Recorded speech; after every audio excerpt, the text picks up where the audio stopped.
The following program is rated TV MA-LSV. It contains strong language, sexual situations, and violence. It is intended only for mature audiences.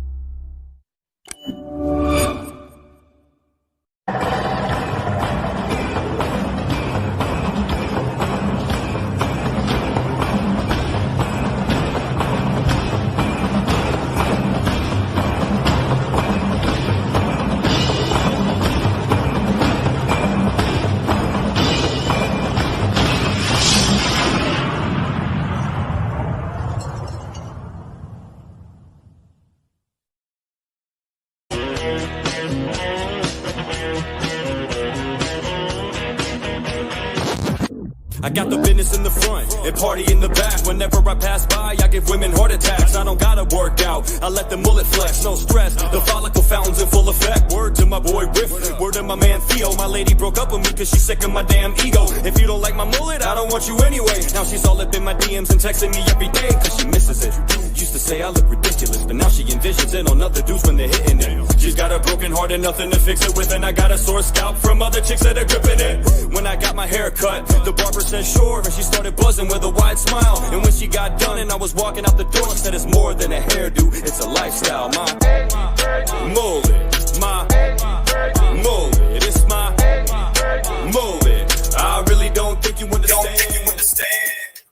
Welcome to MMA Mullet Matinee. I am your host, Mac the Mullet, with my co-host David Potter and my other host, Mr. Connor McKenna. How are you doing tonight, gentlemen? Very good.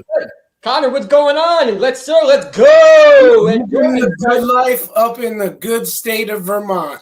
Fuck yeah, baby. Slapping cows, baby. Fuck yeah. Big week. Clapping pigs and slapping cows. That's what we do, baby. Yeah. You good? I am so proud to bring to you guys one of the most star-studded lineups you could possibly ever.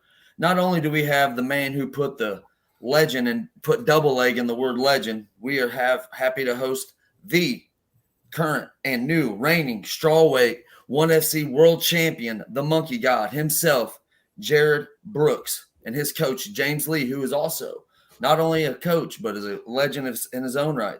I call him the Michigan Majesty, the king of clothes, former king of the cage champ, as well as anything you can do with combat sports, James Lee's probably done it. How are you guys feeling tonight about our lineup?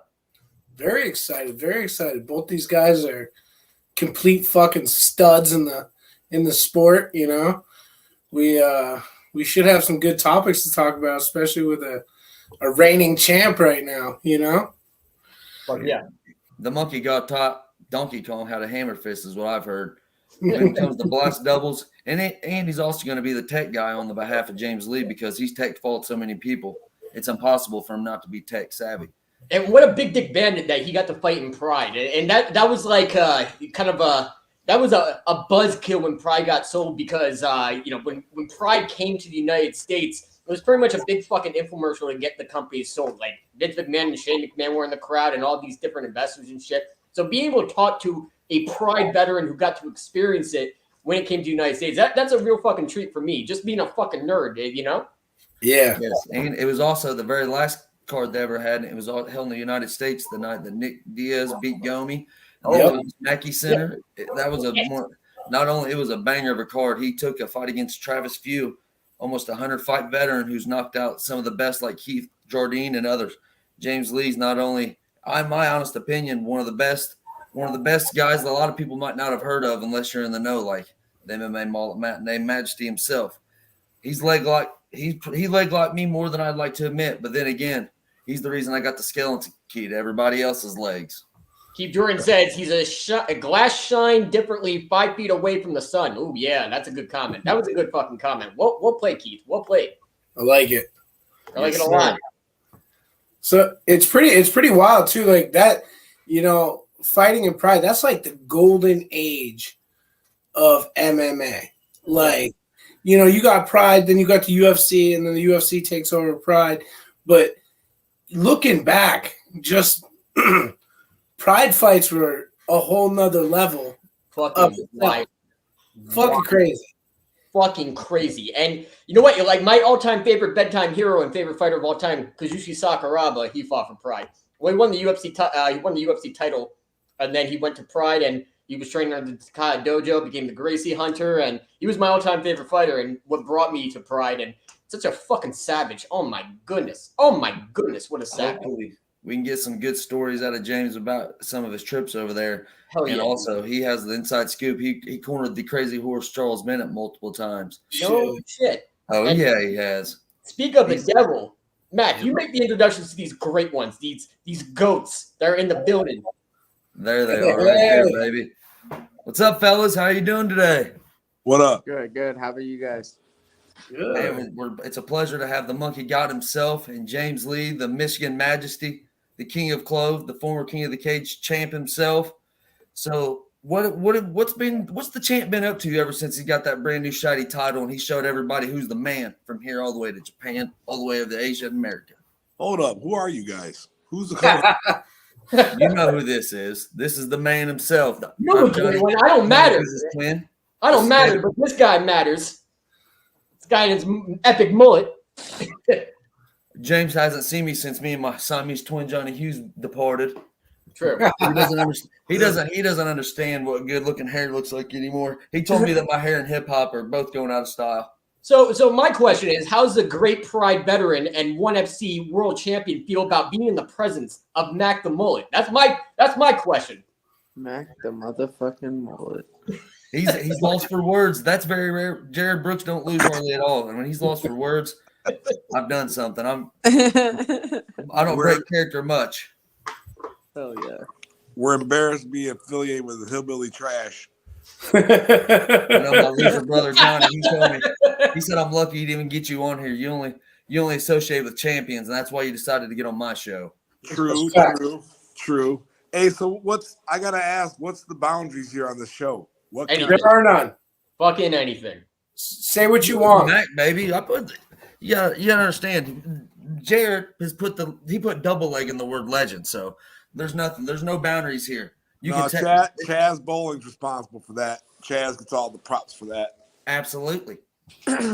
He said, "Give me two, Jared." So how's it been, Monkey God? What's it like being the champ? What's it like being the GOAT? What does it feel like being the ONE FC champ? That's right.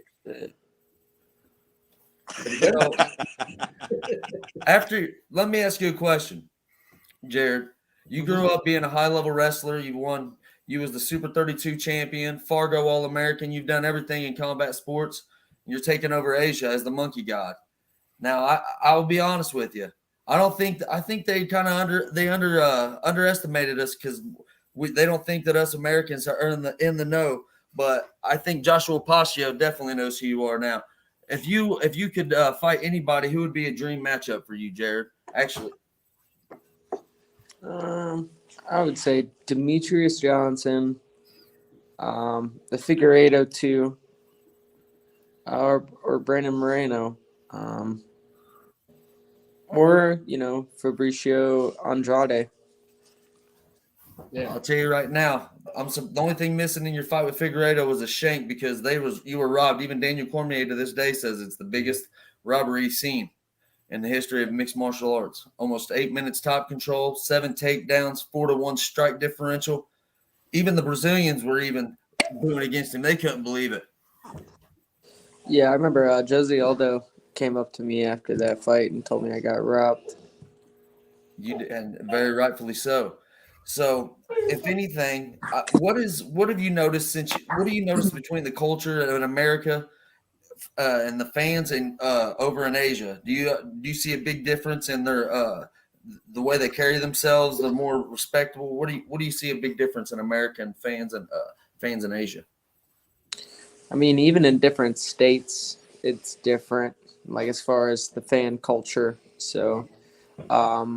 I would say like in Japan, it's a lot more different compared to like Singapore. People in Singapore aren't like disrespectful or anything like that, but at the same time they go hard for their fans. Yes, they do. I have a question for James Lee, actually, because we were just nerd raging about the fact that you fought in Pride, and I grew up a Pride fan. My all time favorite fighter and bedtime hero is Kazushi Sakuraba. Like Pride was the pinnacle. Like what was it like when Pride came to the United States and brought that Japanese culture, Japanese martial arts, which experienced the MMA boom way before the UFC ever did. What was it like fighting for Pride? It was a dream true. I enjoyed it. It was better than UFC. No shit. What was it like dealing with Sakurabara and dealing with the Dream Stage Entertainment and their staff in comparison to dealing with the UFC staff? I didn't have too much interaction with Sakurabara, but like they had Hideki and what was his wife's name now? I can't remember. Yukino. And they were kind of like I'd say crazy, outrageous shit, and they would just stare at me like I wasn't funny. And they're like right through me. I'm like, you didn't think that shit was funny? And they just stare at me, wouldn't say nothing. And I just say, okay, I guess I'll shut the fuck up. So their sense of humor weren't too good, but I wouldn't assume so. And was it? Cool. Everybody's cool, man. Yeah, everybody. But like, did you see the writing on the wall, especially because as a fan point of view, Yakuza, of course, was involved. The first president was found hanging in his closet in 2002. They bring in Sakurabara, and they obviously with the Yakuza dealings, they lost their TV deal, and once you lose your TV deal, your brand is worth shit.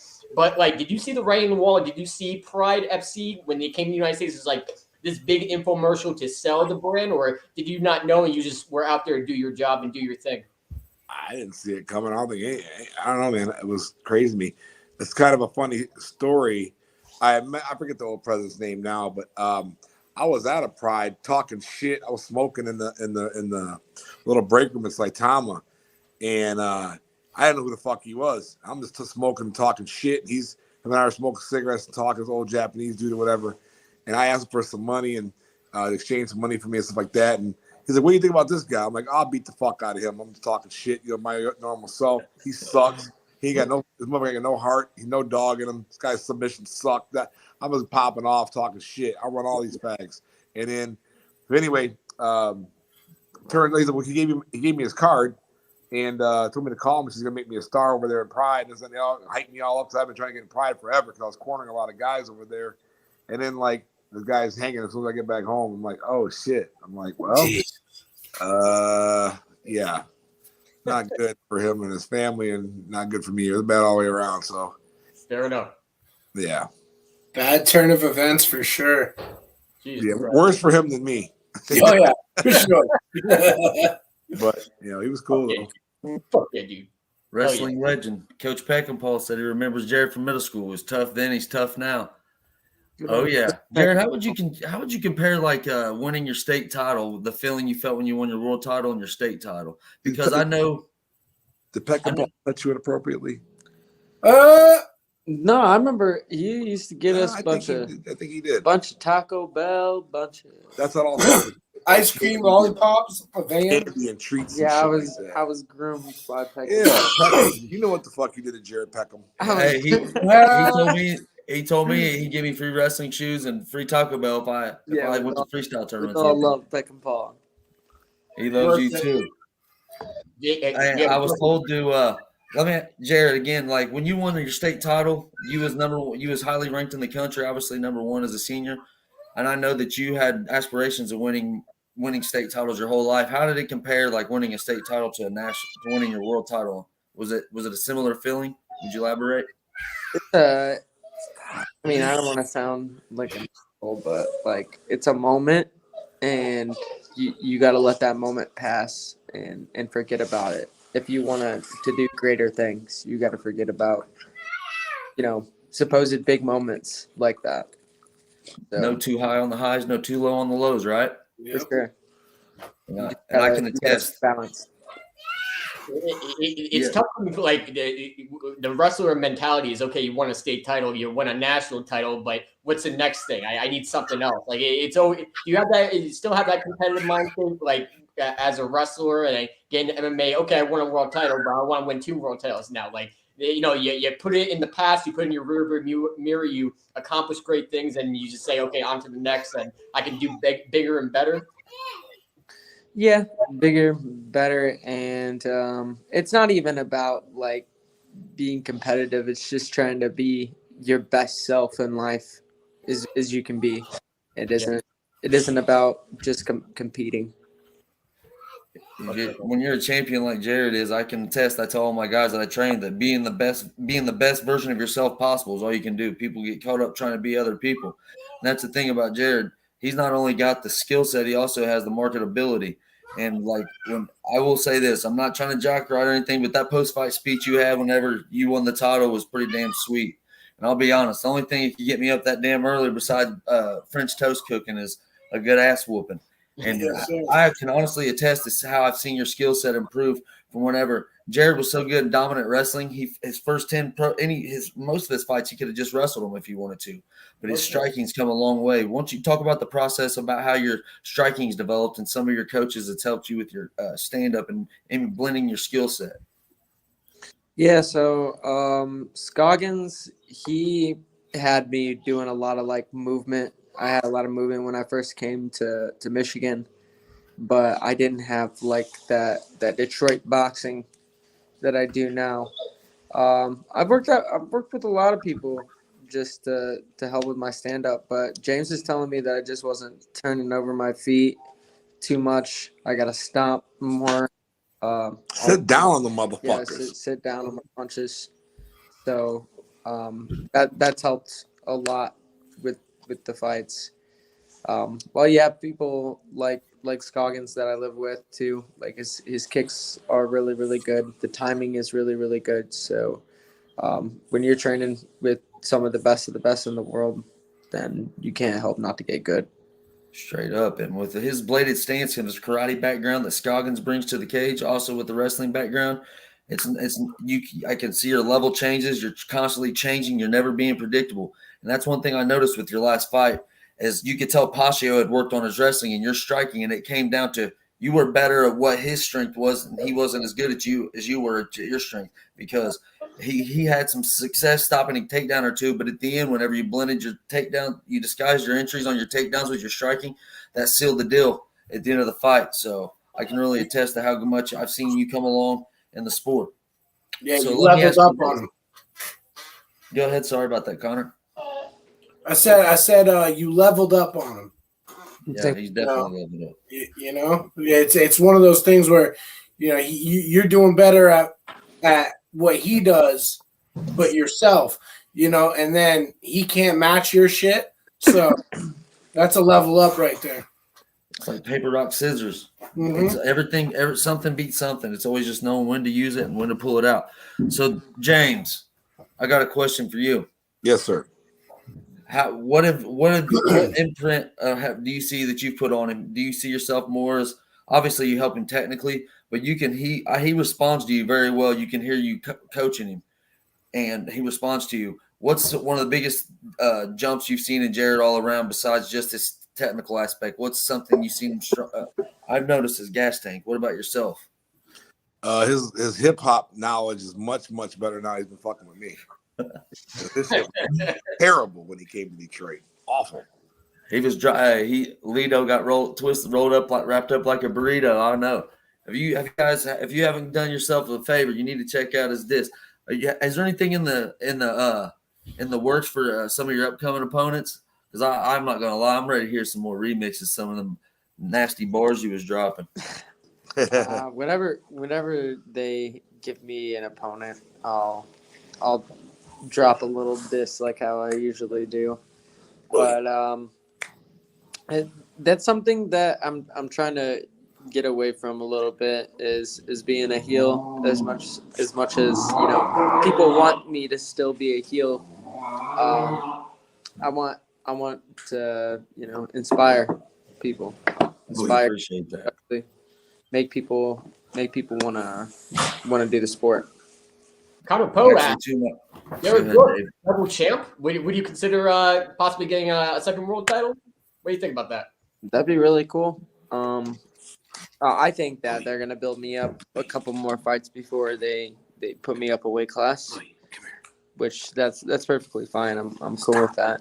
Or if they want to give me those opportunities, then all you got to do is pay me for those opportunities, and that's all I care about. But yeah, I mean, I'm an entertainer. At the end of the day, if they put a spotlight underneath me, I can make my own story.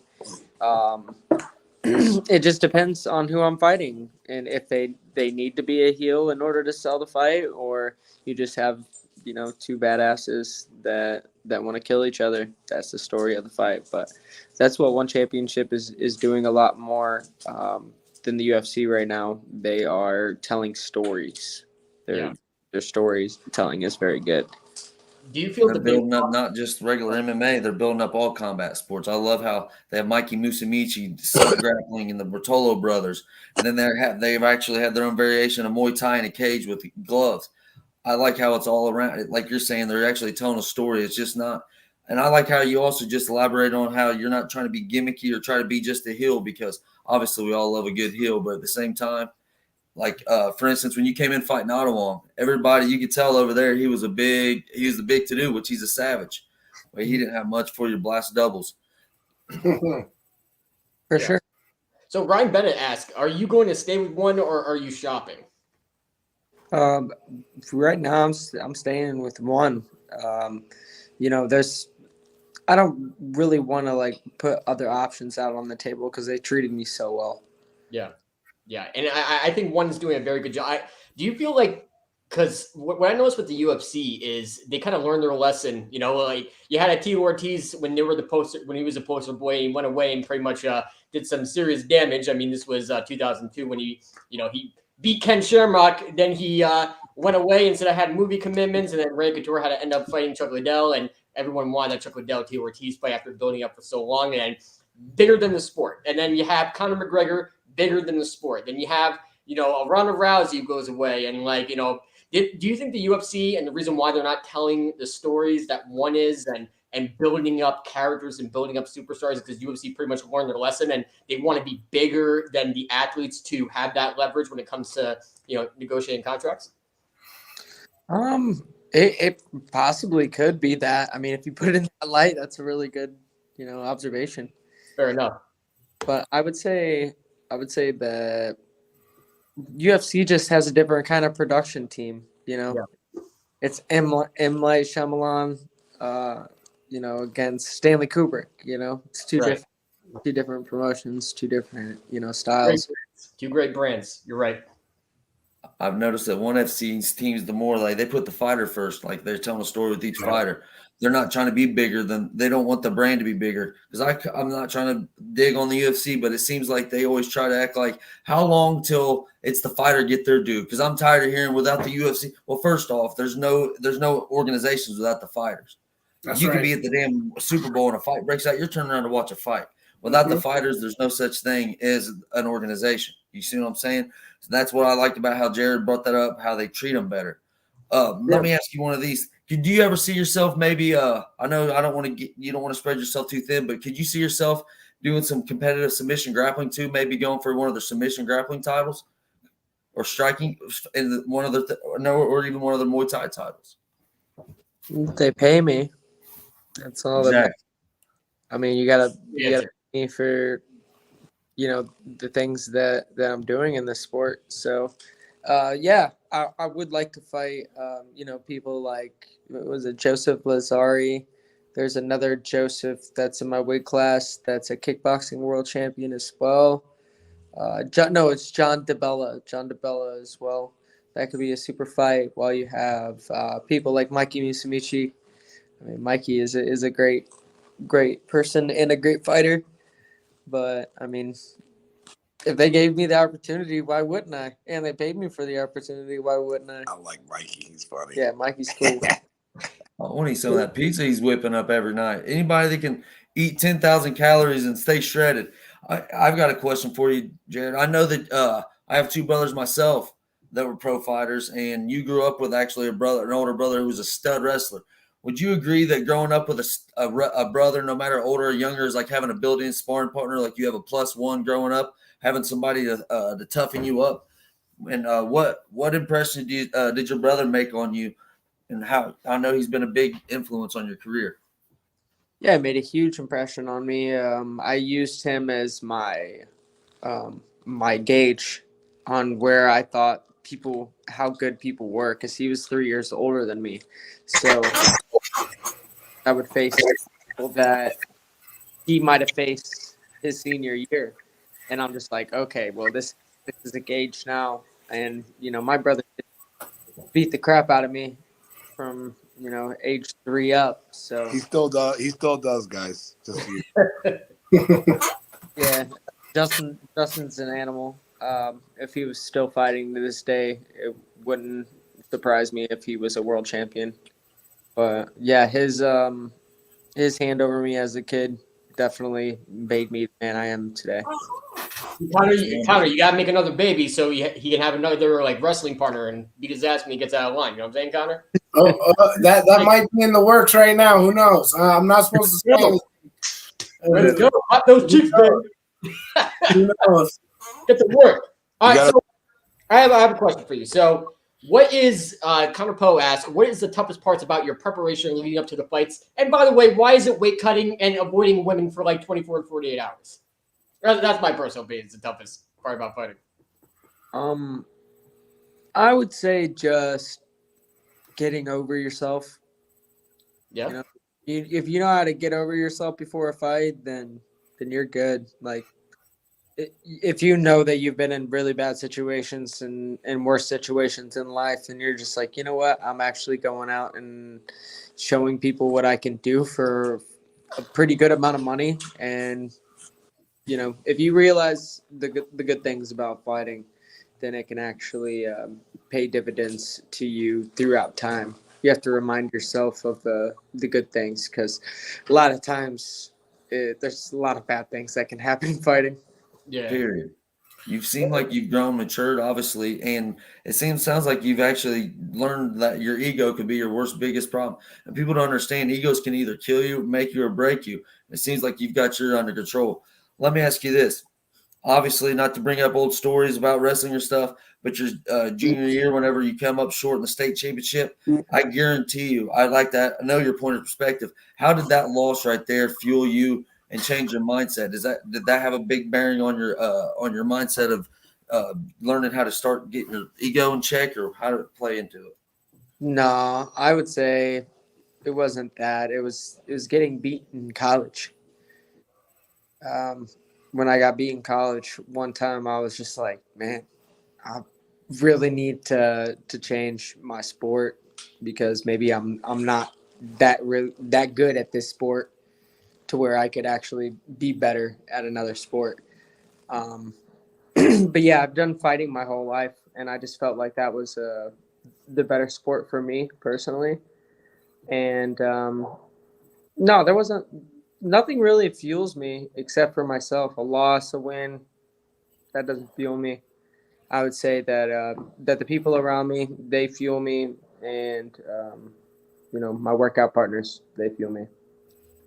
That's such an interesting philosophy, especially like getting out of your own way, because and I think the toughest part, because all of us on camera right now, we all fought. Obviously, you're a world champ. We never reached that plateau, so being a world champion is probably twice as hard. But like getting out of your own way, like MMA is so tough because people don't realize how much work. It's not just work in the gym, but it's work in your head, it's work on your body. You gotta work on both, and both have to coincide, because you're also cutting weight, draining all your nutrition, nutrients. Your body and like your brain cells are all like in a negative, like kind of like mind state, and like you're going through depression, you're avoiding people, family members, loved ones. You have to stay in like your own little shell. People don't realize that for those 5, 10, 15 minutes, however the fight will last, the build up and the preparations, and how to toughen yourself and get yourself mentally and physically prepared. It's so many elements that people don't really get to see. And I think if people got that concept, I think people would have a lot more respect for what you guys do and what you do personally as a world champion to get to that level. Yeah, I think that's what's important about storytelling and in fighting. Period. Everybody's seen a million fights in their life, And if you can actually tell a story about the person that is fighting, then people can relate a little bit more and see in detail of who is actually fighting in front of them. Yeah. Got a question from Keith Jordan. I have a question for both Jared and James. He asks, if you could have any advice you give up to up-and-comers in the sport, amateur or pro, what would it be? So that's a lot. It's a Loaded question. There's a lot of moving parts in that one. I mean, I think that the first thing you need to do is find a reputable coach and respect your coach.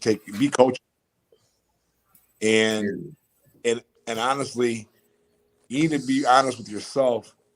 And it depends if you're doing it for a hobby or you're doing this for like the real deal or not. You know, so it's like, are you playing with it or you can be for real with it? If you're playing with it, you gotta ask yourself, be honest, is this for me or not? Yeah. You know, I'll let Jared. I would say best advice is don't get too in your head. Everybody fights different. Everybody has a different kind of style, right? So if you get into your head about, you know, what a person's doing, then that can deter you throughout time. But if you can actually believe in yourself and believe in your skill set, confidence is very key in this game. And if you believe that where you will go, you will go. So you have to have a belief process that is beyond the typical person or typical fighter. And I always told Jared this. I said, look, man, what I always tell you. He said, even fuck me. Yeah, even without me, he's like, you'd be good. That's it. You don't need no fucking body. All you need is yourself. Believe in yourself. Be solid with it. Mm-hmm. Fuck yeah, man. Connor, you got a question? Yeah, you've been quiet. What's going on, Connor? That's right. Is Connor there? Oh, he's zoned out. Yep. I think Connor froze. But he said, thank you both. He's actually a kid that I coach, and that's very similar to the advice I give him. I also told him that you don't play fighting. Like, in my opinion, there's no such thing as taking this lightly. It's not like in basketball you get dunked on. You don't get put on a poster. You get put on a stretcher or in the morgue. So that's why I tell him being coachable and always just trying to. And also, if you don't look around and see somebody that can smash you or beat you in any given room any day, you're not in the right room if you're not training with other savages. Well, I haven't found that room yet. I'm your Huckleberry.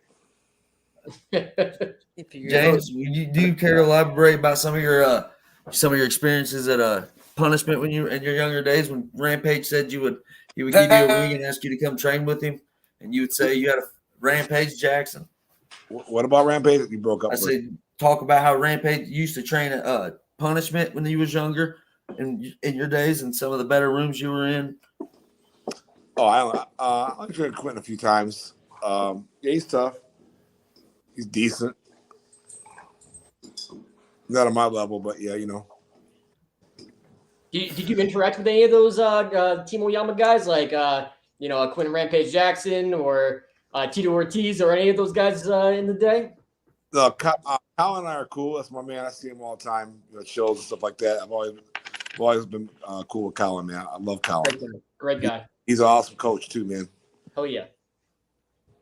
James, what about whenever you obviously you'd fought in the UFC and Pride? Dave actually is a Pancrase veteran himself. How did you like when you fought in Pancrase? Do you remember anything about those times? I know it's been 30, 40 years ago. It was just after Nam. I went over there and fought in Pancrase. But Pancrase is cool. Jared's actually a Pancrase veteran as well.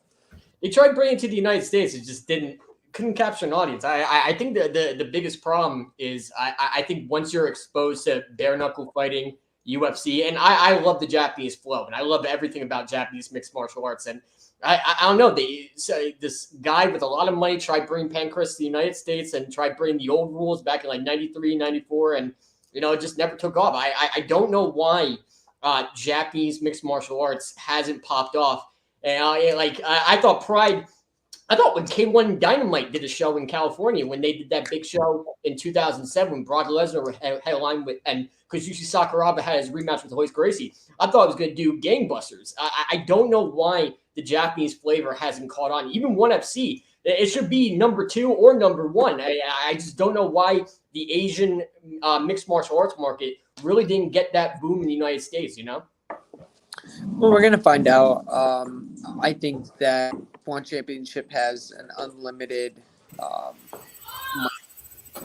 which in Singapore, which is the Singapore government pretty much funding one.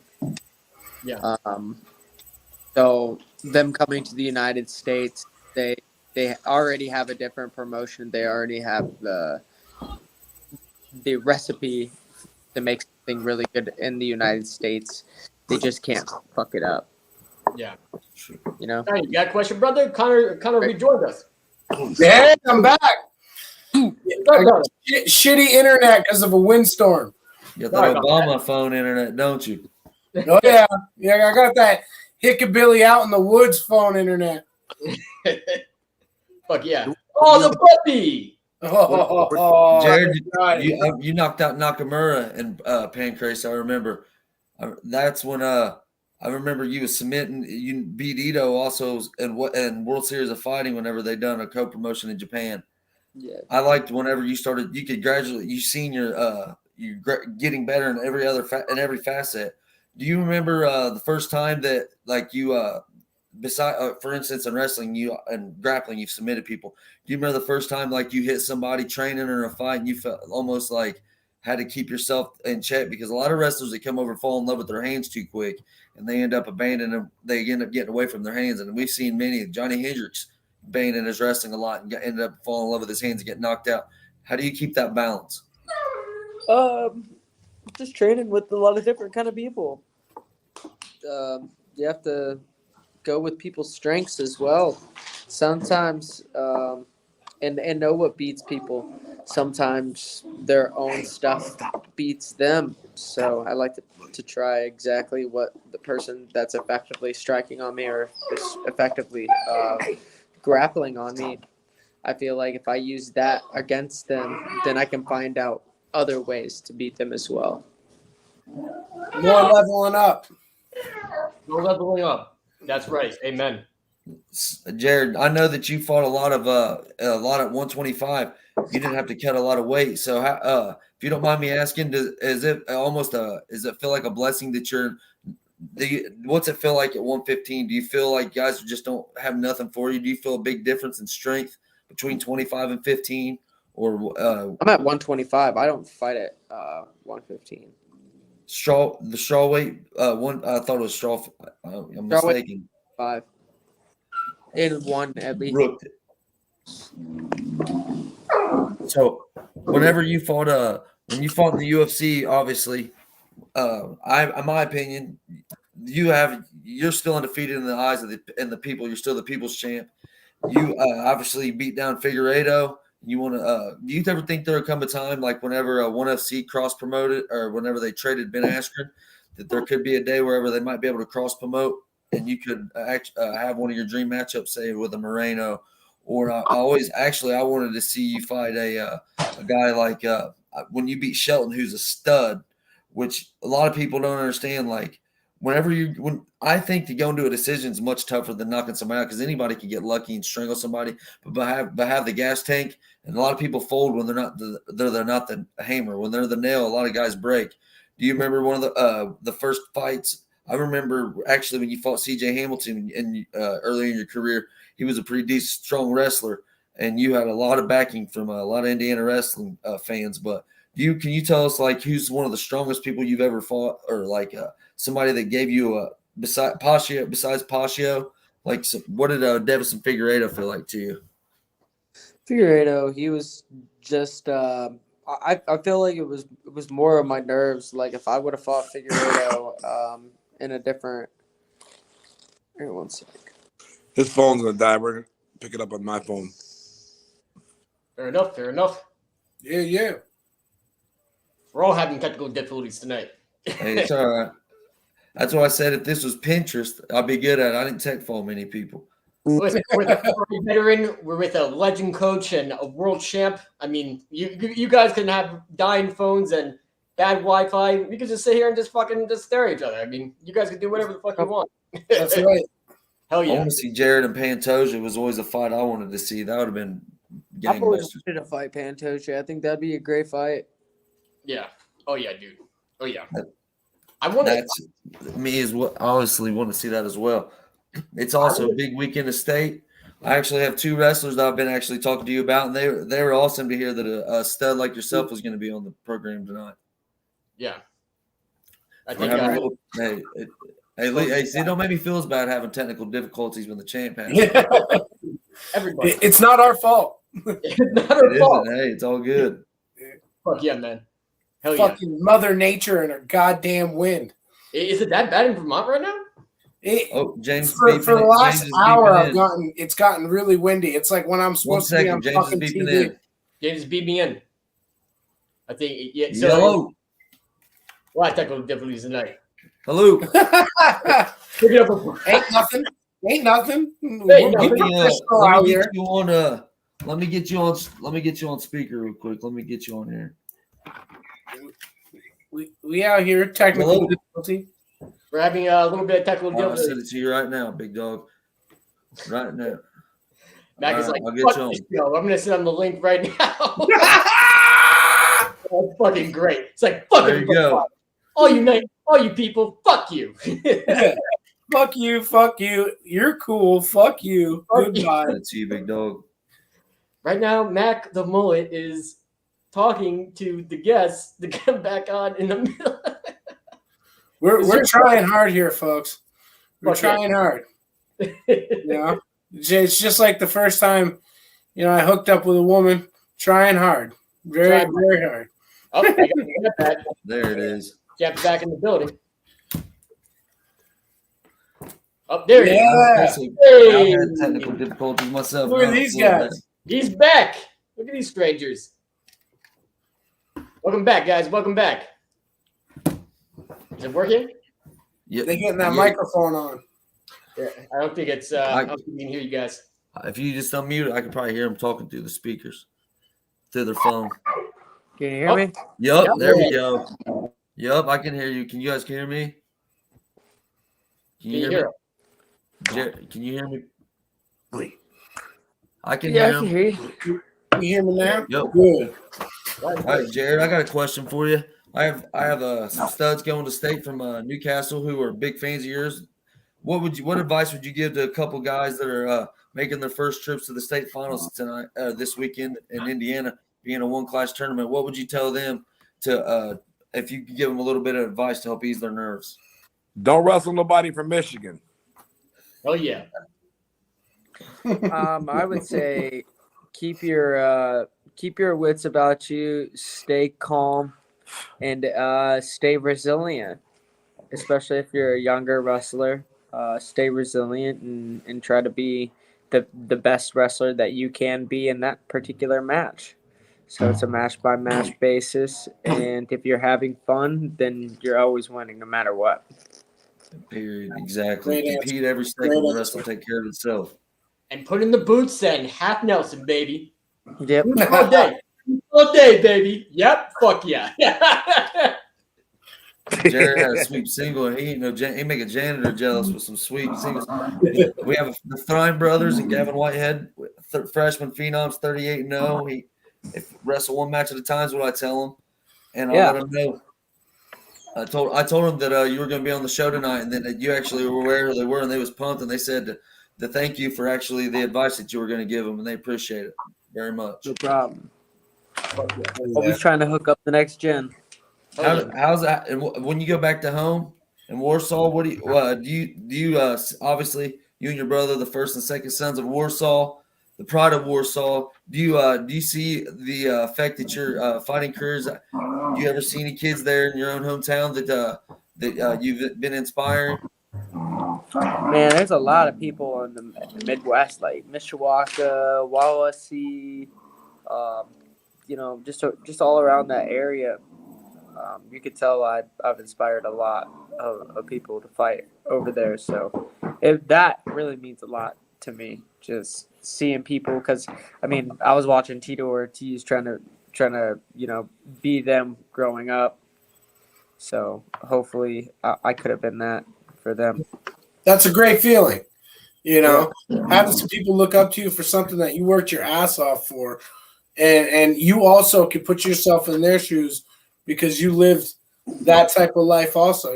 Being a fan first and then the champ that has to be something completely, mind blowing for you sometimes. Yeah, where I came from, it's pretty crazy to think about. But like I said, I'm never satisfied. Always gotta get something better and different. Always, I'm very curious. Hell yeah. I got them bad boys on. I'm ready. I've been wrestling with greatness all day, obviously. Yeah. Me being I great. got the singlet on. Oh, everyone's in trouble. Woo! Oh, yeah. But I have Blue that's blockers. the thing. You got guys on the internet nowadays that don't know a double leg from a double cheeseburger, a wrist lock from a wristwatch.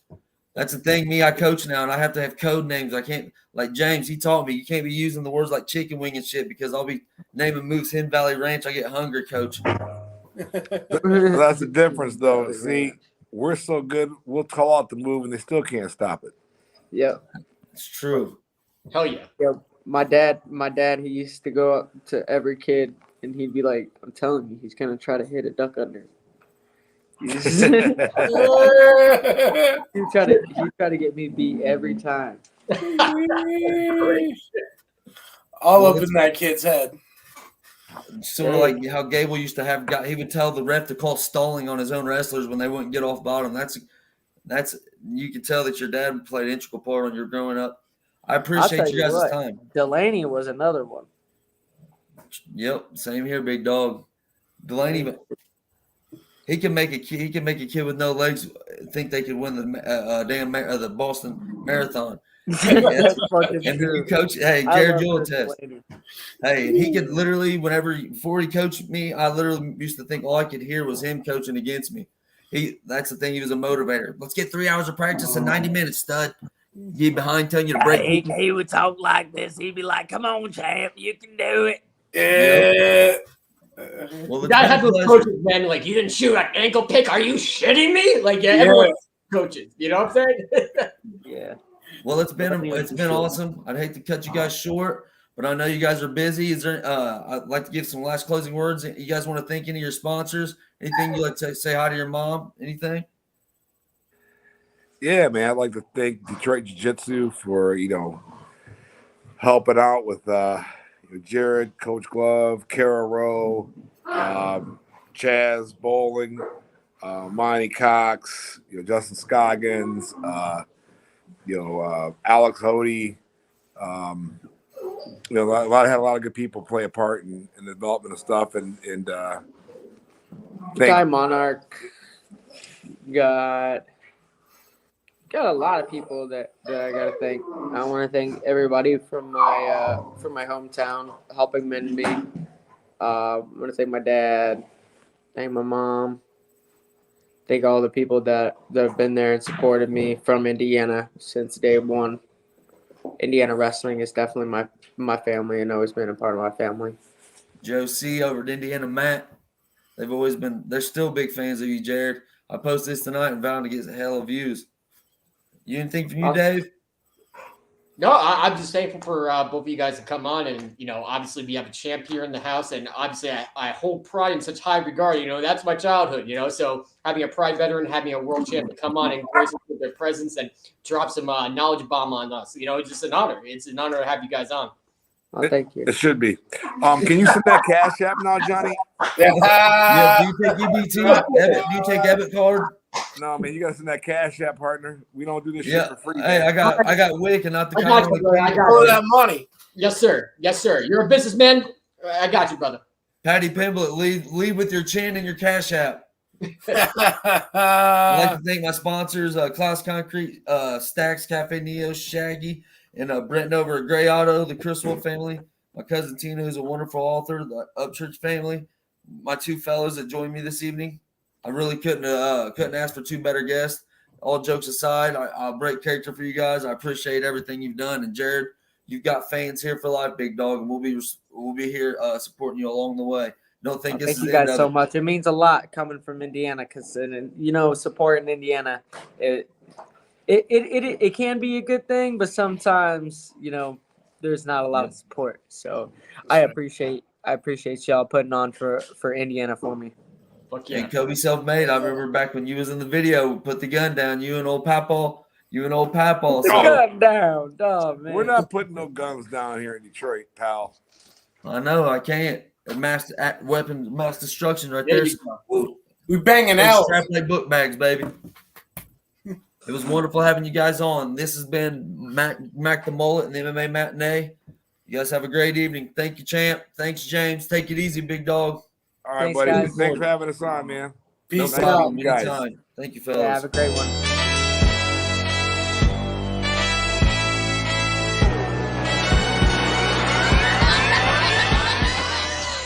Having a hard time going back to the gym after working out at home? Well, now you don't have to with the X-Bar. The X-Bar from X-Bar Fitness is an incredible gym alternative that gives you the same intense workout you get at a full gym with hundreds of machines. One X-Bar alone provides the same workout as a cable machine, bench press, dumbbell set, free weights, leg press, barbell set, and all these other machines. Stop wasting time debating whether or not you should go to the gym. Order the X-Bar to get a quality workout in the comfort of your own home.